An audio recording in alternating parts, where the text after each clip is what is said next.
वंदे मातरम, वंदे मातरम, भारत माता की भारत माता की जय। वंदे मातरम, वंदे मातरम, वंदे मातरम, आजच्या या वंदे तिरंगा भारत माता की जय.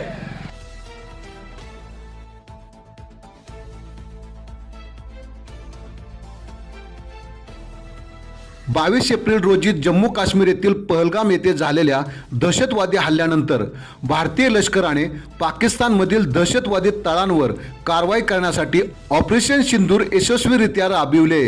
ऑपरेशन सिंदूर नंतर देशभरात उत्साहाचे वातावरण निर्माण झाले. या पार्श्वभूमीवर भारतीय जनता पक्षाने देशभरात तिरंगा रॅलीचे आयोजन केले.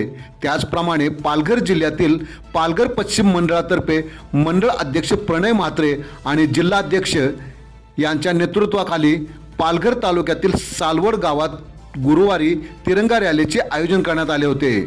तिरंगा रॅलीची सुरुवात सालवड गावातील शिवाजीनगर भागातून करण्यात आली आणि सालवड गावातील हुतात्मा स्मारक येथे तिरंगा रॅलीचे समापन करण्यात आले.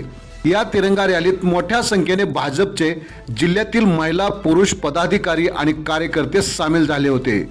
नागरिकांमध्ये एकता, राष्ट्रप्रेम आणि भारतीय लष्करांच्या कार्याबद्दल अभिमान व्यक्त करण्याच्या उद्देशाने भाजपच्या कार्यकर्त्यांनी तिरंगा हातात घेऊन रस्त्यावर मिरवणुका काढल्या आणि जय हिंद, भारत माता की जय, जय जवान, जय किसान असा जयघोष करण्यात आला.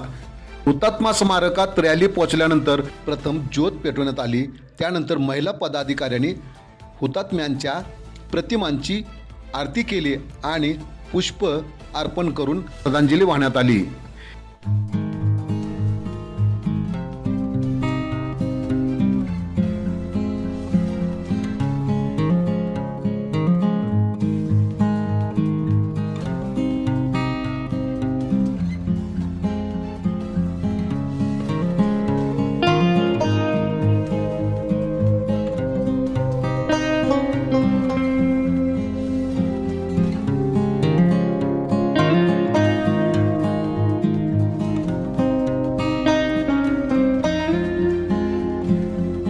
त्याचबरोबर पहलगाम येथील हल्ल्याचा निषेध करीत शहीद जवानांना आणि हल्ल्यात मृत्युमुखी पडलेल्या पर्यटकांनाही श्रद्धांजली वाहण्यात आली. यावेळी जिल्हा, तालुका आणि गाव पातळीवर भाजपच्या महिला आणि पुरुष वरिष्ठ पदाधिकाऱ्यांनी हल्ल्याचा निषेध करत देशात एकजूट राहण्याचा संदेश देत अनेक नेत्याने पाकिस्तानचा निषेधार्थ आपले मनोगत व्यक्त करत भारतीय सैन्याचे मनोबल वाढवण्यासाठी शुभेच्छा दिल्या. पंतप्रधान नरेंद्र मोदी यांना पाठिंबा देत आपले विचार मांडले. आपण पाहत रहा NB मॅक्स मराठी. मी तर सुकुल गोविंद मोरे यांना विनम्र अभिवादन करतो आणि त्यांच्या स्मृतीस विनम्र अभिवादन करतो. ज्या 22 तारखेला 22 एप्रिल रोजी पहलगाम हल्ला झाला, त्या निर्भीड लोकांना मारलं गेलं आतंकवाद्यांनी, हे खूपच क्रूर होतं आणि खूप दुःखदायक होतं त्यासाठी.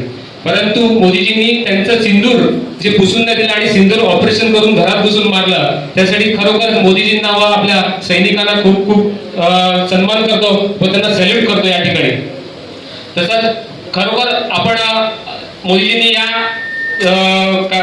सिंदूर ऑपरेशन नंतर बरेच पाकिस्तानचे गळचेपी करण्याचा प्रयत्न केला.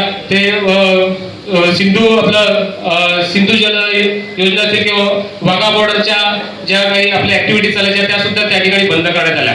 आणि जर परत असेच वाद झाले तर आम्ही पण काही शांत बसणार नाही, हे मोदीजींनी पूर्ण जगाला दाखवून दिलं. तसेच आपल्या वाघिणी त्या ठिकाणी होत्या. विंग कमांडर वेबिका सिंह व तसेच कर्नल सोफिया कुरेशी यांनी पूर्ण जगाला माहिती दिली की आम्ही पण भारतात काही कमी नाहीत, आम्ही पण महिला आहेत आणि या ठिकाणी पूर्ण पाकिस्तान आम्ही उद्ध्वस्त करू शकतो, हे पूर्ण जगाला त्या ठिकाणी व्हिडिओ सहित त्यांनी माहिती दिली. त्यांच्या नेतृत्वात मोदीजींच्या नेतृत्वात हे संपूर्ण ऑपरेशन चालत असताना आपण त्यांच्या सोबत राहिलो, आपण सैनिकांच्या सोबत राहिलो. असेच पुढे जाऊन पण आपण त्यांच्या सोबत राहिलं पाहिजे, देशाच्या सोबत राहिलं पाहिजे, सैनिकांच्या सोबत राहिलं पाहिजे. आणि येणाऱ्या पिढीला हा जो इतिहास आहे आपण हा गर्वाने सांगितला पाहिजे की घरात घुसून त्या पाकिस्तानाला मारलेला आहे, घरात घुसून त्यांचे तळ उद्ध्वस्त केलेले आहेत आतंकवादीचे.